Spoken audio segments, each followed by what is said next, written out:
शरण लेने योग्य, अकारण प्रेमी मित्र, उत्पत्ति और प्रलय अर्थात शुभाशुभ संस्कारों का विलय तथा अविनाशी कारण मैं ही हूं, अर्थात अंत में जिनमें प्रवेश मिलता है वे सारी विभूतियां मैं ही हूं। तपाम्यहमहं वर्षं निगृह्णाम्युत्सृजामि च अमृतं चैव मृत्युश्च सदसच्चाहमर्जुन।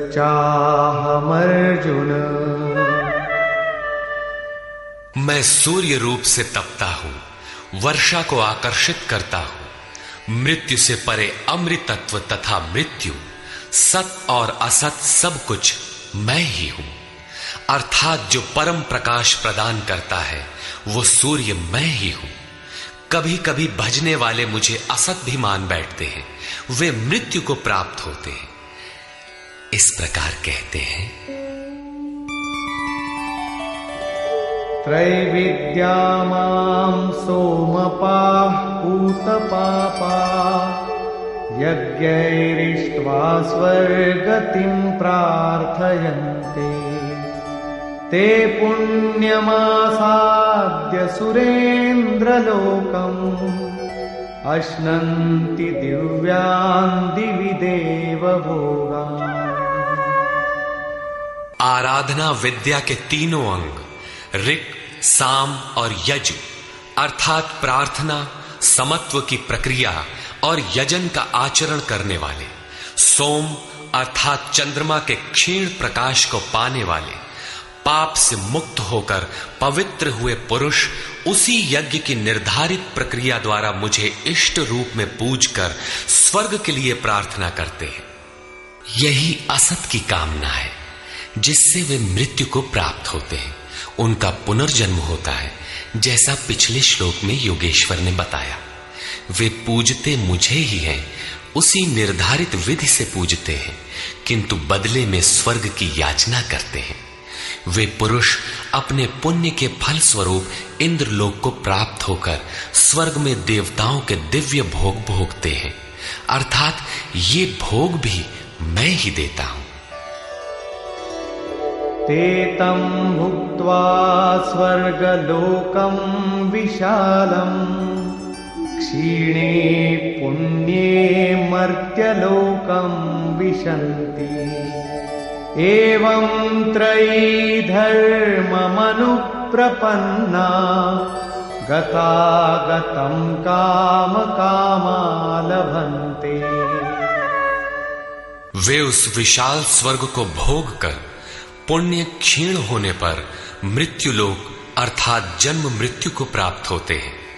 इस प्रकार त्रयी धर्मम प्रार्थना, समत्व एवं यजन की तीनों विधियों से एक ही यज्ञ का अनुष्ठान करने वाले मेरे शरण हुए भी कामना वाले पुरुष बारंबार जाने आने को अर्थात पुनर्जन्म को प्राप्त होते हैं। अतः किसी प्रकार की कामना नहीं करनी चाहिए। जो कामना नहीं करते उन्हें क्या मिलता है?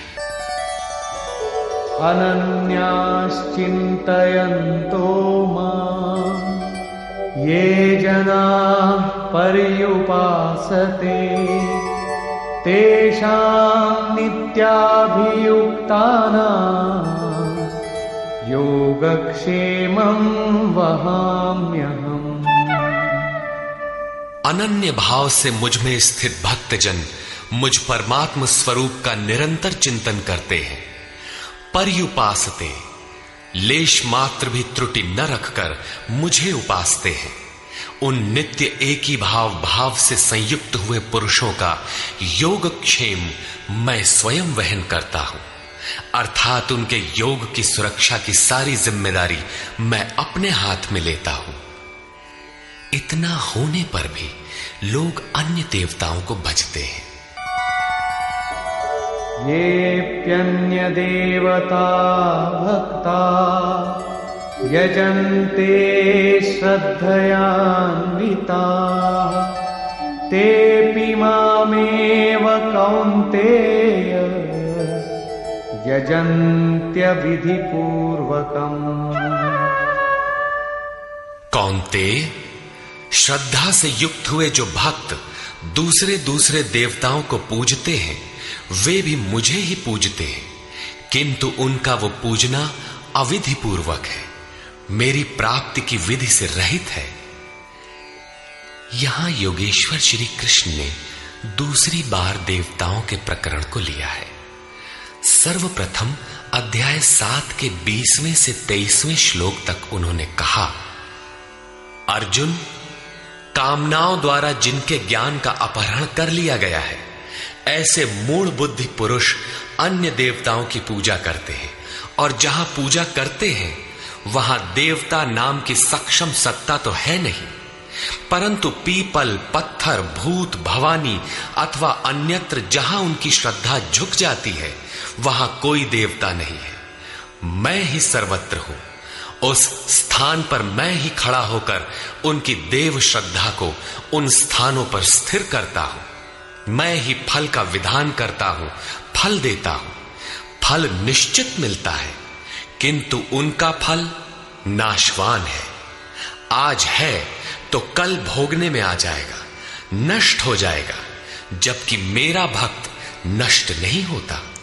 अतः वे मूढ़ बुद्धि जिनके ज्ञान का अपहरण हो गया है वही अन्य देवता की पूजा करते हैं।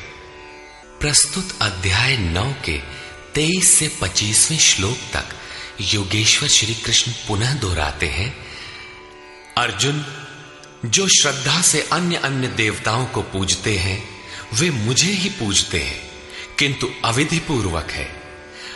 अब प्रश्न उठता है कि जब वे भी प्रकारांतर से आपको ही पूजते हैं और फल भी मिलता ही है, तो दोष क्या है? अहं हि सर्वयज्ञानां भोक्ता च प्रभुरेव च न तु मामभिजानन्ति तत्त्वेनातश्च्यवन्ति ते। संपूर्ण यज्ञों का भोक्ता अर्थात यज्ञ जिसमें विलय होते हैं, यज्ञ के परिणाम में जो मिलता है वो मैं हूं और स्वामी भी मैं ही हूं, परंतु वे मुझे तत्व से भली प्रकार नहीं जानते, इसलिए च्यवंती गिरते हैं, अर्थात वे कभी अन्य देवताओं में गिरते हैं और तत्व से जब तक नहीं जानते तब तक कामनाओं से भी गिरते हैं। उनकी गति क्या है? यान्ति देवव्रता देवान् पितॄन् यान्ति पितृव्रताः भूतानि यान्ति भूतेजा यान्ति मद्याजिनोऽपि माम्। अर्जुन, देवताओं को पूजने वाले देवताओं को प्राप्त होते हैं। देवता हैं तो परिवर्तित सत्ता, वे अपने सदकर्मानुसार जीवन व्यतीत करते हैं। पितरों को पूजने वाले पितरों को प्राप्त होते हैं, अर्थात अतीत में उलझे रहते हैं।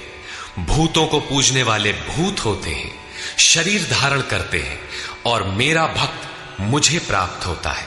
वे मेरे साक्षात स्वरूप होते हैं, उनका पतन नहीं होता।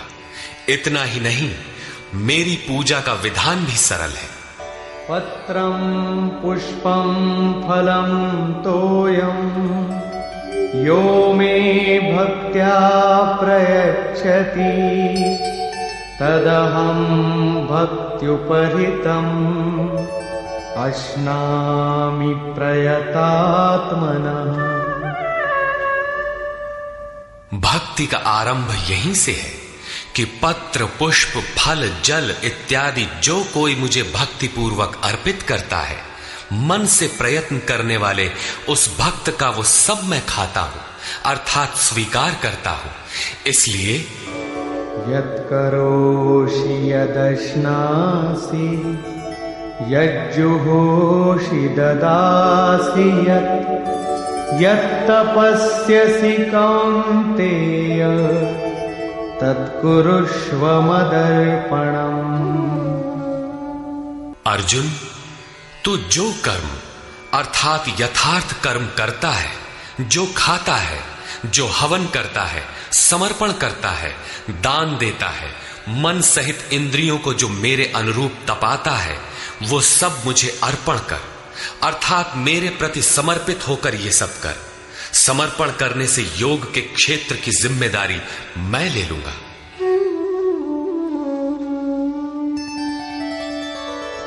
शुभाशुभ फलैरेवं मोक्ष्यसे कर्म बन्धनैः संन्यास योग युक्तात्मा विमुक्तो मामुपैष्यसि। इस प्रकार सर्वस्व के न्यास संन्यास योग से युक्त हुआ तू शुभाशुभ फलदाता कर्मों के बंधन से मुक्त होकर मुझे प्राप्त होगा। उपर्युक्त 3 श्लोकों में योगेश्वर श्री कृष्ण ने क्रमबद्ध साधन और उसके परिणाम का चित्रण किया है। पहले पत्र पुष्प फल जल का पूर्ण श्रद्धा से अर्पण, दूसरे समर्पित होकर कर्म का आचरण और तीसरे पूर्ण समर्पण के साथ सर्वस्व का त्याग। इनके द्वारा कर्म बंधन से विमुक्त अर्थात विशेष रूप से मुक्त हो जाएगा। मुक्ति से मिलेगा क्या? बताया मुझे प्राप्त होगा। यहां मुक्ति और प्राप्ति एक दूसरे के पूरक है। आपकी प्राप्ति ही मुक्ति है, तो उससे लाभ इस पर कहते हैं समोहं सर्वभूतेषु न मे द्वेषोऽस्ति न प्रियः ये भजन्ति तु मां भक्त्या मयि ते तेषु चाप्यहम्। सृष्टि में न मेरा कोई प्रिय है और न अप्रिय है, किंतु जो अनन्य भक्त है वो मुझ में है और मैं उसमें हूं। यही मेरा एकमात्र रिश्ता है, उसमें परिपूर्ण हो जाता हूं। मुझ में और उसमें कोई अंतर नहीं रह जाता। तब तो बहुत भाग्यशाली लोग ही भजन करते होंगे। भजन करने का अधिकार किसे है? इस पर योगेश्वर श्री कृष्ण कहते हैं अपि चेत् सुदुराचारो भजते मामनन्यभाक् साधुरेव समन्तव्यः सम्यग् व्यवसितो हि सः। यदि अत्यंत दुराचारी भी अनन्य भाव से अर्थात अन्य धन न, मेरे सिवाय किसी अन्य वस्तु या देवता को न भजकर केवल मुझे ही निरंतर भजता है, वो साधु ही मानने योग्य है। अभी वो साधु हुआ नहीं है, किंतु उसके हो जाने में संदेह भी नहीं है, क्योंकि वो यथार्थ निश्चय से लग गया है। अतः भजन आप भी कर सकते हैं, बशर्ते कि आप मनुष्य हो, क्योंकि मनुष्य ही यथार्थ निश्चय वाला है। गीता पापियों का उद्धार करती है और वो पथिक क्षिप्रं भवति धर्मात्मा शश्वच्छान्तिं निगच्छति कौन्तेय प्रतिजानीहि न मे भक्तः प्रणश्यति। इस भजन के प्रभाव से वो दुराचारी भी शीघ्र ही धर्मात्मा हो जाता है, परम धर्म परमात्मा से संयुक्त हो जाता है तथा सदैव रहने वाली परम शांति को प्राप्त होता है। कौन्तेय, तो निश्चय पूर्वक सत्य जान कि मेरा भक्त कभी नष्ट नहीं होता। यदि एक जन्म में पार नहीं लगा तो अगले जन्मों में भी वही साधन करके शीघ्र ही परम शांति को प्राप्त होता है। अतः सदाचारी दुराचारी सभी को भजन करने का अधिकार है। इतना ही नहीं अपितु मां हि पार्थ व्यपाश्रित्य येऽपि स्युः पापयोनयः स्त्रियो वैश्यास्तथा शूद्राः तेऽपि यान्ति परां गतिम्। पार्थ, स्त्री, वैश्य, शूद्रादि तथा जो कोई पाप योनि वाले भी हों, वे सभी मेरे आश्रित होकर परम गति को प्राप्त होते हैं। अतः ये गीता मनुष्य मात्र के लिए है, चाहे वो कुछ भी करता हो, कहीं भी पैदा हुआ हो, सबके लिए ये एक समान कल्याण का उपदेश करती है। गीता सार्वभौम है। पाप योनि अध्याय 16 के 7वें से 21वें श्लोक तक आसुरी वृत्ति के लक्षणों के अंतर्गत भगवान ने बताया कि जो शास्त्र विधि का त्याग कर नाम मात्र के यज्ञों द्वारा दंभ से यजन करते हैं, वे नरों में अधम है। यज्ञ है नहीं किंतु नाम दे रखा है और दंभ से यजन करता है, वो क्रूर कर्मी और पापाचारी अर्थात पाप योनि है। वैश्य, शूद्र भगवत पथ की सीढ़ियां हैं। स्त्रियों के प्रति कभी सम्मान, कभी हीनता की भावना रही है, किंतु योग प्रक्रिया में स्त्री और पुरुष दोनों का समान ही प्रवेश है। किम पुनर्ब्राह्मणा पुण्या भक्ता राजर्षयस्तथा अनित्यमसुखं लोकम् इमं प्राप्य भजस्व माम्। फिर तो ब्राह्मण तथा राजर्षि क्षत्रिय श्रेणी के भक्तों के लिए कहना ही क्या है। ब्राह्मण एक अवस्था विशेष है जिसमें ब्रह्म में प्रवेश दिला देने वाली सारी योग्यताएं विद्यमान हैं। शांति, आर्जव, अनुभवी, उपलब्धि, ध्यान और इष्ट के निर्देशन पर जिसमें चलने की क्षमता है, यही ब्राह्मण की अवस्था है। राजर्षि क्षत्रिय में रिद्धियों सिद्धियों का संचार, शौर्य, स्वामी भाव, पीछे न हटने का स्वभाव रहता है। इस योग स्तर पर पहुंचे हुए योगी तो पार होते ही हैं, उनके लिए क्या कहना है। अतः अर्जुन, तू सुख रहित क्षण भंगुर इस मनुष्य शरीर को प्राप्त होकर मेरा ही भजन कर। इस नश्वर शरीर के ममत्व पोषण में समय नष्ट न कर। अतः वे भजन की धारणा पर प्रोत्साहन देते हैं। मन्मना भव मद्भक्तो मद्याजी मां नमस्कुरु मामे वैश्यसि युक्त्वैवम् आत्मानं मत्परायणः। अर्जुन, मेरे में ही मन वाला हो, सिवाय मेरे दूसरे भाव मन में ना आने पाए। मेरा अनन्य भक्त हो, अनवरत चिंतन में लग, श्रद्धा सहित मेरा ही निरंतर पूजन कर और मेरे को ही नमस्कार कर। इस प्रकार मेरे शरण हुआ आत्मा को मुझ में एक ही भाव से स्थित कर, तू मुझे ही प्राप्त होगा, अर्थात मेरे साथ एकता प्राप्त करेगा। निष्कर्ष, इस अध्याय के आरंभ में श्री कृष्ण ने कहा, अर्जुन, तुझ दोष रहित भक्त के लिए मैं इस ज्ञान को विज्ञान सहित कहूंगा, जिसे जानकर कुछ भी जानना शेष नहीं रहेगा। इसे जानकर तू संसार बंधन से छूट जाएगा। यह ज्ञान संपूर्ण विद्याओं का राजा है।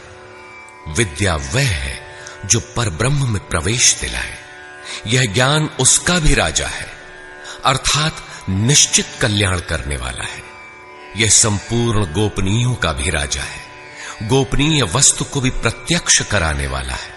यह प्रत्यक्ष फल वाला, साधन करने में सुगम और अविनाशी है। इसका थोड़ा भी साधन आपसे पार लग जाए तो इसका कभी नाश नहीं होता, वरन इसके प्रभाव से वह परम श्रेय तक पहुंच जाता है।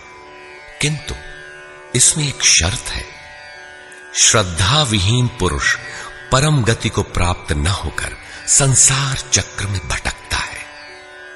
योगेश्वर श्री कृष्ण ने योग के ऐश्वर्य पर भी प्रकाश डाला। दुख के संयोग का वियोग ही योग है, अर्थात जो संसार के संयोग वियोग से सर्वथा रहित है उसका नाम योग है। परम तत्व परमात्मा के मिलन का नाम योग है। परमात्मा की प्राप्ति ही योग की पराकाष्ठा है। जो इसमें प्रवेश पा गया उस योगी के प्रभाव को देख कि संपूर्ण भूतों का स्वामी और जीवधारियों का पोषण करने वाला होने पर भी मेरा आत्मा उन भूतों में स्थित नहीं है।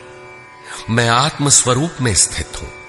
वही हूं जैसे आकाश से उत्पन्न सर्वत्र विचरने वाला वायु आकाश में ही स्थित है किंतु उसे मलिन नहीं कर पाता, उसी प्रकार संपूर्ण भूत मुझ में स्थित है लेकिन मैं उनमें लिप्त नहीं हूं। अर्जुन, कल्प के आदि में मैं भूतों को विशेष प्रकार से रचता हूं, सजाता हूं और कल्प के पूर्ति काल में संपूर्ण भूत मेरी प्रकृति को अर्थात योगारूढ़ महापुरुष की रहनी को, उनके अव्यक्त भाव को प्राप्त होते हैं।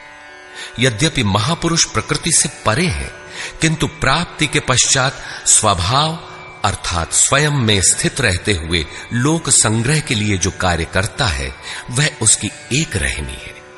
इसी रहनी के कार्यकलाप को उस महापुरुष की प्रकृति कहकर संबोधित किया गया है। एक रचयिता तो मैं हूं जो भूतों को कल्प के लिए प्रेरित करता हूं और दूसरी रचयिता त्रिगुणमयी प्रकृति है जो मेरे अध्यास से चराचर सहित भूतों को रचती है। यह भी एक कल्प है जिसमें शरीर परिवर्तन, स्वभाव परिवर्तन और काल परिवर्तन निहित है। इस प्रकार कल्प दो प्रकार के हैं। एक तो वस्तु का शरीर और काल का परिवर्तन कल्प है। यह परिवर्तन प्रकृति ही मेरे आभास से करती है किंतु इससे महान कल्प जो आत्मा को निर्मल स्वरूप प्रदान करता है उसका श्रृंगार महापुरुष करते हैं। वे अचेत भूतों को सचेत करते हैं। भजन का आदि ही इस कल्प का आरंभ है और भजन की पराकाष्ठा कल्प का अंत है। जब यह कल्प भवरोग से पूर्ण निरोग बनाकर शाश्वत ब्रह्म में प्रवेश अर्थात स्थिति दिला देता है, उस प्रवेश काल में योगी मेरी रहनी और मेरे स्वरूप को प्राप्त होता है। प्राप्ति के पश्चात महापुरुष की रहनी ही उसकी प्रकृति है। योगेश्वर श्री कृष्ण कहते हैं, अर्जुन, मूढ़ लोग मुझे नहीं जानते, मुझ ईश्वरों के ईश्वर को भी तुच्छ समझते हैं, साधारण मनुष्य मानते हैं। प्रत्येक महापुरुष के साथ यह विडंबना रही है कि तत्कालीन समाज ने उनकी उपेक्षा की, उनका डटकर विरोध हुआ। श्री कृष्ण भी इसके अपवाद नहीं थे। वे कहते हैं, मैं परम भाव में स्थित हूं किंतु शरीर मेरा भी मनुष्य का ही है। अतः मूढ़ पुरुष मुझे तुच्छ कहकर, मनुष्य कहकर संबोधित करते हैं। ऐसे लोग व्यर्थ आशा वाले, व्यर्थ कर्म वाले, व्यर्थ ज्ञान वाले हैं कि कुछ भी करें और कह दें कि हम तो कामना नहीं करते, हो गए निष्काम कर्मयोगी। वे आसुरी स्वभाव वाले मुझे नहीं परख पाते किंतु दैवी संपत्ति को प्राप्त जन अनन्य भाव से मेरा ध्यान करते हैं, मेरे गुणों का निरंतर चिंतन करते हैं। अनन्य उपासना अर्थात यज्ञार्थ कर्म के दो ही मार्ग हैं।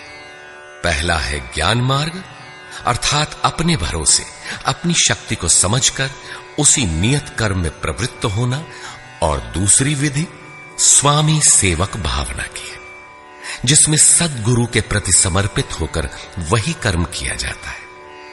इन्हीं दो दृष्टियों से लोग मुझे उपासते हैं किंतु उनके द्वारा जो पार लगता है वह यज्ञ, वह हवन, वह कर्ता, श्रद्धा और औषधि जिससे भावरोग की चिकित्सा होती है, मैं ही हूं।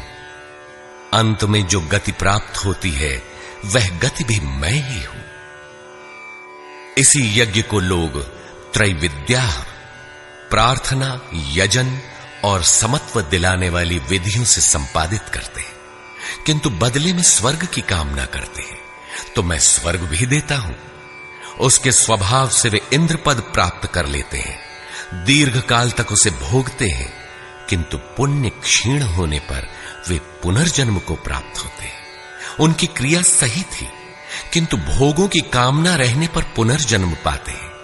अतः भोगों की कामना नहीं करनी चाहिए। जो अनन्य भाव से, अर्थात मेरे सिवाय दूसरा है ही नहीं, ऐसे भाव से जो निरंतर मेरा चिंतन करते हैं, लेश मात्र भी त्रुटि न रह जाए, ऐसे जो भजते हैं, उनके योग की सुरक्षा का भार मैं अपने हाथ में ले लेता हूं। इतना होने पर भी कुछ लोग अन्य देवताओं की पूजा करते हैं। वे भी मेरी ही पूजा करते हैं, किंतु वह मेरी प्राप्ति की विधि नहीं है। वे संपूर्ण यज्ञों के भोक्ता के रूप में मुझे नहीं जानते, अर्थात उनकी पूजा के परिणाम में मैं नहीं मिलता, इसीलिए उनका पतन हो जाता है। वे देवता, भूत अथवा पितरों के कल्पित रूप में निवास करते हैं, जबकि मेरा भक्त साक्षात मुझ में निवास करता है, मेरा ही स्वरूप हो जाता है। योगेश्वर श्री कृष्ण ने इस यज्ञार्थ कर्म को अत्यंत सुगम बताया कि कोई फल फूल या जो भी श्रद्धा से देता है, उसे मैं स्वीकार करता हूं। अतः अर्जुन, तू जो कुछ आराधना करता है मुझे समर्पित कर। जब सर्वस्व का न्यास हो जाएगा, तब योग से युक्त हुआ तू कर्मों के बंधन से मुक्त हो जाएगा, और वह मुक्ति मेरा ही स्वरूप है। दुनिया में सब प्राणी मेरे ही हैं। किसी भी प्राणी से न मुझे प्रेम है न द्वेष, मैं तटस्थ हूं। किंतु जो मेरा अनन्य भक्त है, मैं उसमें हूं, वो मुझ में है। अत्यंत दुराचारी, जघन्यतम पापी ही कोई क्यों ना हो, फिर भी अनन्य श्रद्धा भक्ति से मुझे भजता है, तो वह साधु मानने योग्य है। उसका निश्चय स्थिर है, तो वह शीघ्र ही परम से संयुक्त हो जाता है और सदा रहने वाली परम शांति को प्राप्त होता है। यहां श्री कृष्ण ने स्पष्ट किया कि धार्मिक कौन है। सृष्टि में जन्म लेने वाला कोई भी प्राणी अनन्य भाव से एक परमात्मा को भजता है, उसका चिंतन करता है, तो वह शीघ्र ही धार्मिक हो जाता है। अतः धार्मिक वह है जो एक परमात्मा का सुमिरन करता है। अंत में आश्वासन देते हैं, अर्जुन, मेरा भक्त कभी नष्ट नहीं होता। कोई शूद्र हो, नीच हो, आदिवासी हो या अनादिवासी या कुछ भी नामधारी हो, पुरुष अथवा स्त्री हो, अथवा पाप योनि तिर्यक योनि वाला भी जो हो, मेरी शरण होकर परम श्रेय को प्राप्त होता है। इसलिए अर्जुन, सुख रहित क्षण भंगुर किंतु दुर्लभ मनुष्य शरीर को पाकर मेरा भजन कर। फिर तो जो ब्रह्म में प्रवेश दिलाने वाली योग्यताओं से युक्त है, उस ब्राह्मण तथा जो राजर्षित्व के स्तर से भजने वाला है, ऐसे योगी के लिए कहना ही क्या है, वह तो पार ही है। अतः अर्जुन, निरंतर मुझ में मन वाला हो, निरंतर नमस्कार कर। इस प्रकार मेरी शरण में हुआ तू मुझे ही प्राप्त होगा, जहां से पीछे लौटकर नहीं आना पड़ता। प्रस्तुत अध्याय में उस विद्या पर प्रकाश डाला गया जिसे श्री कृष्ण स्वयं जागृत करते हैं। यह राज विद्या है जो एक बार जागृत होने पर निश्चित कल्याण करती है। अतः ओम तत्सदिति श्रीमद्भगवद गीता सूपनिषत्सु ब्रह्म विद्यायाम योग शास्त्रे श्री कृष्णार्जुन संवादे राज विद्या जागृति नाम नवमोऽध्यायः। इस प्रकार स्वामी अड़गड़ानंद कृत श्रीमद् भगवद गीता के भाष्य यथार्थ गीता का 9वां अध्याय पूर्ण होता है। हरि ओम तत्सत।